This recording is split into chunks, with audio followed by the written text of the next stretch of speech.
ஹரே கிருஷ்ணா. தெய்வ திரு ஆச பக்தி வேதாந்த சுவாமி ஸ்ரீல பிரபுபாதர் விரிவான பொருள் உரைகளுடன் அருளிய ஸ்ரீமத் பாகவதம் காண்டம் 3 பகுதி 1 பராமரிப்பு அத்தியாயம் 1 விதுரரின் கேள்விகள் 44ஆம் பதம். அஜஸ்ய ஜன்மோத்பத நாசனாய கர்மாணி அகர்துர் கிரகணாய பும்சாம் நனு அந்யதா கோர்ஹதி தேகயோகம் பரோ குணானாம் உத கர்மதந்திரம். மொழிபெயர்ப்பு. பகவான் தோன்றியது தீயவர்களை அழிப்பதற்காகவே ஆகும். அனைவரும் புரிந்து கொள்வதற்காகவே உன்னதமான அவரது செயல்கள் நிகழ்த்தப்படுகின்றன. இல்லையெனில் இயற்கை குணங்களுக்கெல்லாம் மேற்பட்டவரான பகவான் பூமிக்கு வரவேண்டிய அவசியம் என்ன இருக்கிறது? பொருளுரை.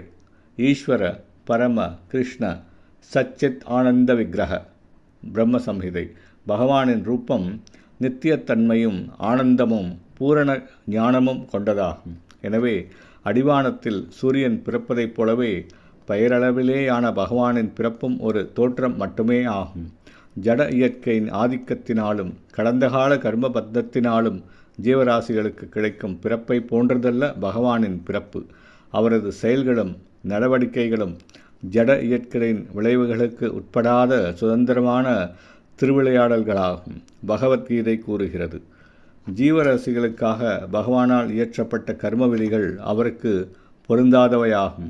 மேலும் சாதாரண ஜீவராசிகளைப் போல செயல்களால் தம்மை மேன்மையடை செய்யும் ஆசையும் பகவானுக்கில்லை.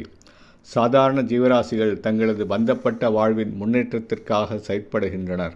ஆனால் பகவான் ஏற்கனவே செல்வம், பலம், புகழ், அழகு, அறிவு மற்றும் துறவு ஆகியவைகளில் பூரணமாக விளங்குவதால் அவர் ஏன் முன்னேற்றத்திற்காக ஆசைப்பட வேண்டும்? ஐஸ்வர்யத்தில் அவரை மிஞ்ச யாராலும் முடியாது. எனவே அவரை பொறுத்தவரை முன்னேறும் ஆசை அவருக்கு சிறிதும் பயனற்றதாகும். பகவானின் செயல்களுக்கும் சாதாரண ஜீவராசிகளின் செயல்களுக்கும் உள்ள வேறுபாட்டை ஒருவன் பகுத்தறிய வேண்டும். இதனால் பகவான் உன்னத நிலையில் உள்ளவர் என்ற முடிவுக்கு ஒருவரால் வர முடியும். இந்த முடிவுக்கு வருபவரால் பகவானின் பக்தராக முடியும் என்பதுடன் கடந்த கால பாவ விளைவுகளிலிருந்து உடனே அவரால் விடுபடவும் முடியும். கர்மாணி நிர்த்தகதி கிந்து ச பக்தி பாஜாம். பக்தனின் கடந்த கால பாவ விளைவுகளை பகவான் போக்கிவிடுகிறார் அல்லது குறைத்து விடுகிறார். பகவானின் செயல்கள் எல்லா ஜீவராசிகளாலும் ஏற்று அனுபவிக்கப்பட வேண்டியவை ஆகும். சாதாரண மனிதனை தம்மிடம் கவர்ந்திருப்பதற்காகவே பகவான் செயலாற்றுகிறார்.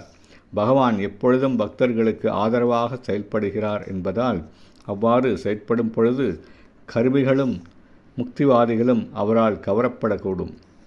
பகவானின் பக்தி செய்வதால் கர்மிகளாலும் முக்திவாதிகளாலும் தங்களுடைய நோக்கங்களை அடைய முடியும். பக்தர்கள் கர்ம பலன்களுக்காகவோ அல்லது முக்திக்காகவோ ஆசைப்படுவதில்லை. பகவான் கோவர்தன மலையை தூக்கியதையும் பூதனை அரக்கியை கொன்றதையும் போன்ற பெருமைக்குரிய அமானுஷ்யமான செயல்களை அவர்கள் சுவைத்து அனுபவிக்கின்றனர். கர்மிகளும் ஞானிகள் மற்றும் பக்தர்கள் போன்ற எல்லா வகையான மனிதர்களையும் கவர்வதற்காகவே பகவான் லீலைகளை புரிகிறார். பகவான் கர்ம விதிகளுக்கு மேற்பட்டவர் என்பதால் சாதாரண ஜீவராசிகளின் மீது திணிக்கப்படுவதைப் போன்ற மாயையான ஒரு உருவத்தை அவர் ஏற்பது சாத்தியமல்ல. புத்தியற்ற அசுரர்களை அழித்து அவர்களுடைய நாஸ்திக கொள்கைகளை பரவாதபடி தடுப்பது பகவானின் தோற்றத்திற்குரிய இரண்டாவது காரணமாகும். பகவானின் தனிப்பெரும் கருணையினால் அவரால் கொல்லப்படும் அசுரர்கள் முக்தியடைகின்றனர். அர்த்தமுள்ள பகவானின் தோற்றம் சாதாரண பிறப்பிலிருந்து எப்பொழுதும் வேறுபட்டதாகும். தூய பக்தர்களுக்கும் கூட பௌதிக உடலுடன் எந்த தொடர்பும் இல்லை. தமது சச்சித் ஆனந்த ரூபத்தில் தோன்றும் பகவான் நிச்சயமாக ஒரு பௌதிக ரூபத்தை ஏற்கும்படி கட்டுப்படுத்தப்படுவதில்லை. ஹரே கிருஷ்ணா.